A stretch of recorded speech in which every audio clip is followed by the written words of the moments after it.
I've watched the musical of Les Mis like several years ago with my family. I didn't really remember it very well when I went to watch the movie in January this year when it came out. And the obsession didn't strike me instantly. It wasn't an instant click thing. It only hit me a month later, around about mid-February, and then suddenly it hit me with the force of a fucking freight train. And because it was Fem/February and everyone I knew was, you know, talking about that, I immediately thought Eponine Cosette, and I started writing a fic, and I bought the book, and I read the book, and I started writing other fics, and at the moment I've posted 4 Les Mis fanfictions. And I found a fangirl in real life that I didn't realise I had known. She'd been sitting across the room from me in my English seminars and I hadn't known. Like, just finding a fangirl in real life is just one of the best things ever. Her name is Robin and she's written fic as well, and I will link her below because holy shit, her stuff is good. There's also a thing that I'm going to talk about in the description below called Paris Burning, which started in the Les Mis fandom but has just grown to become a phenomenon in and of itself. The creator of this is now accidentally ended up planning 4 novels around this theme. So if you like places, you like cities, you like having your heart broken again and again and again, then Paris Burning is for you! So yeah, that was the brief introduction, and these are my thoughts on the matter. I'll try and be coherent. Les Mis is great in that it has multiple interpretations of the everything, basically. You've got the book, which is the source material, then you've got multiple iterations of the musical, because it's been going for literally decades, and then you've got the most recent, which is the movie. You've also got different translations of the book, of course, and you've got different casts for the musicals, so just all the interpretations, which is just brilliant. I'm going to go through them one by one, so book, musical, movie, and finally the fandom. So, okay, the book, which just, oh my god, the depth to this material is so good. The amount of research that Mr. Victor Hugo must have put in, it just is mind-blowing, really. He sets the scene so well. Multi-dimensional characters with varying motives and backgrounds. Hugo has kind of a reputation for going off on these big tangents, so he describes the Battle of Waterloo in very, very intricate detail. Ditto the life of a convent and the Paris sewer system and the slang of Paris. But they're worth reading. I skipped over them when I read the book my first time because I had no time for that. I wanted to get on the story, I wanted the characters, I wanted it now. I didn't want to listen to anything about street slang or the sewer systems of Paris. For God's sake, Hugo, keep it on track, keep focused. But they are really, really good pieces of writing, and they're really informative, and they do help. They do help set the scene, they do help get everything in your head. You know, because that's what the characters would have known this sort of stuff. They would have known about Waterloo, not necessarily about the Paris sewer system, admittedly, but, you know, there's a point to it.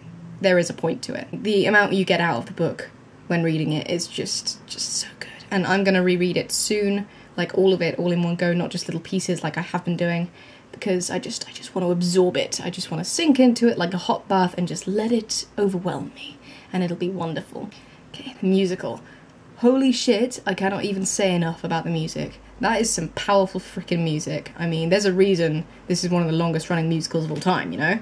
And if you don't get goosebumps when there's a bunch of people singing One Day More, or do you hear the people sing, if you don't want to join in and feel your heartbeat along with the drums, I don't even know what to do with you, because how can you not? It also brings you closer to some of the characters, admittedly while bringing you back from some of the others. Like, you don't know, well, you know very little about the ABC Society, for instance, but it brings you closer to Marius, in particular, and Eponine, I think.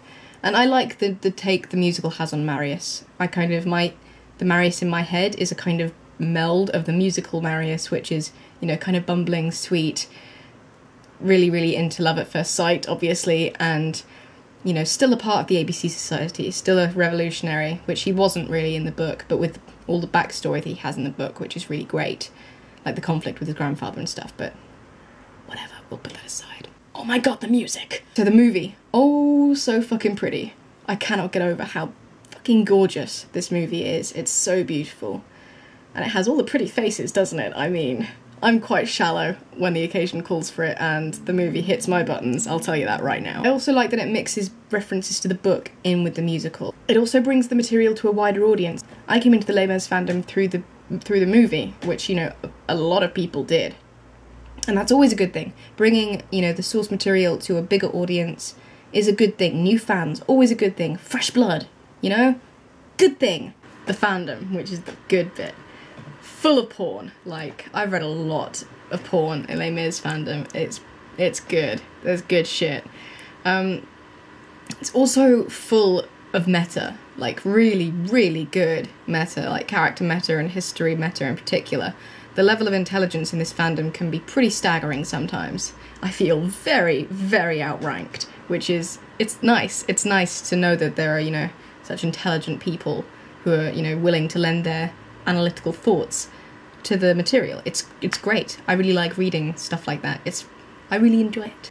There's mostly men in Les Mis. It's mostly made of men. The women are few and far between, and therefore they must be treasured like the precious, precious gifts that they are. The ABC Society in particular, there's 9-10 dudes, depending on whether you believe Marius is one of them or not.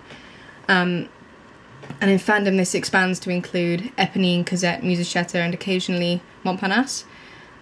So there's a lot of slash because, you know, of the high ratio of guys to girls, which, you know, I'm okay with that. More than okay with that. There's also, there's a really nice canon three-way element because Jolie, Bossuet, and Musachetta, I'm probably butchering some of the pronunciation here, sorry about that, are in a kind of but not really canon relationship, all three of them, which is just lovely. I love it. I love menage a trois stories. There's also a lot of transfic. Like, I hadn't expected that, but it's brilliant. I've never read so much transfic in any other fandom, like where the characters are transsexual, I mean, or transgender, or just generally queer, like genderqueer, whatever queer, and it's really, really good. There's also a high level of asexual fanfiction, particularly where Andras is concerned, because I read him as asexual personally, and I know a lot of other people do too. I read him as sexual too when the, you know, occasion strikes me, but I've seen more asexual fic in this fandom than in any fandom since the Sherlock fandom. There are some really great friendship dynamics in the Les Mis, like, group, because most of the fic that I read anyway is the ABC Society. I've read some Valjean Javert fic and some, like, Valjean Cosette family fic, but not, mostly I go for the ABC Society because, you know, I like them very much. They're lovely. There's a lot of humour, there's a lot of love. There's some truly stunning fan art that I've seen just floating around Tumblr, and some really, really great fan fiction. Another thing I really like about the Les Mis fandom is the diversity in terms of the way that you can view the characters. Because I think of the musical, so the casts that have switched around a lot, and you've had lots of different people playing the same person, you've had lots of different interpretations of the same characters. I really like that there are so many different fan casts and, you know, headcanons for the same characters. And, you know, a few things stay pretty much constant, like Andras usually has blonde hair, Valjean has usually been a prisoner in the past, Javert is usually still, you know, a man of the law, stuff like that, but pretty much everything about their characters stays the same, but everything else, like their appearance, their gender, their race, just is up in the air and up for interpretation, which is just the best thing ever. I love that. And the creativity that people, you know, bring to it is just, oh, it makes me so happy. So, my feelings about Les Mis can basically be translated into a keyboard smash of pure, unadulterated glee, and then maybe some fanfiction afterwards. I have a lot of feelings about these characters. Feel free to ask me about any of these characters and I will talk your ear off quite happily, my friend. I'm going to see the musical, like, in August with a friend of mine, with Kerry, and I'm so excited. I cannot wait. So, when that happens, I'll let you know. And in the meantime, yeah, enjoy yourselves.